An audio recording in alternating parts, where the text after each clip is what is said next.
The cost of government is driving up the cost of living. The more Trudeau spends, the more things cost. $500 billion of inflationary deficits mean more dollars bidding up the cost of the things we buy and the interest we pay. On top of that, inflationary taxes have inflated the cost of businesses and workers to produce those very same goods. The more Trudeau spends, the more things cost. Now, this is not about an accounting ledger. It is about real pain for real people. With food prices up 10% year over year, 4 in 5 Canadians are forced to cut back on their diets. We have 30-year-olds living in their parents' basements or trapped in tiny apartments from which they cannot escape.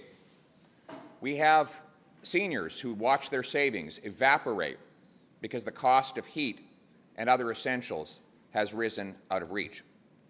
Now, I thought Justin Trudeau might have learned the lesson from the fact that I won the leadership. He suddenly took an interest in inflation. After 2 years of my warning him that his inflationary money-printing deficits would cause this problem, he finally admitted that there is a problem. And he announced he would hold a press conference today, one day after I issued a challenge to him. And the challenge was this, that he promised to all Canadians that there would be no new tax increases on seniors and workers. But today, he failed to make that commitment. And so Conservatives are putting him on notice that we will oppose any attempts by his government to raise taxes on working people or seniors in this country.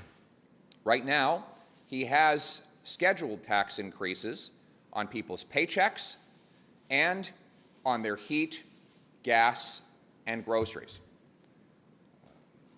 Canadians cannot afford these tax increases, and they come at exactly the worst time. And that is why Conservatives will lead the charge against them. We have also made other practical solutions.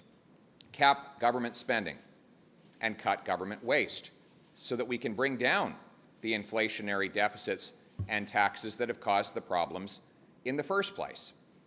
Eliminate the carbon tax to bring down gas and grocery bills and to bring a net savings to families who are paying more under the tax than they get back under the rebates. Cancel the increases to payroll taxes and incentivize municipalities to speed up and lower the cost of building permits so we can get millions of new houses.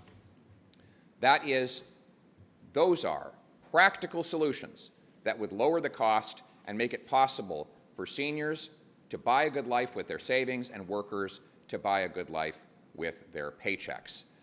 Unfortunately, today, we saw none of those practical solutions. In fact, we saw more inflationary spending that will fail to solve the problem for everyday Canadians. You see, the problem with spending more money as a solution to inflation is that it simply pours more gasoline on the inflationary fire. And that is exactly what Justin Trudeau continues to do. I'll give you an example. He says he's going to give people $500 to help with the rent. Well, that works out to $40 a month. In Toronto, that will not even buy you 1 day's rent for your $2,300 a month average rental cost for your apartment. So 1 day's rent and your money's gone, and you have to find another $2,000. And certainly won't make you any better able to buy a house, with the average house in Vancouver being over $1 million. $500 is not even a drop in the bucket.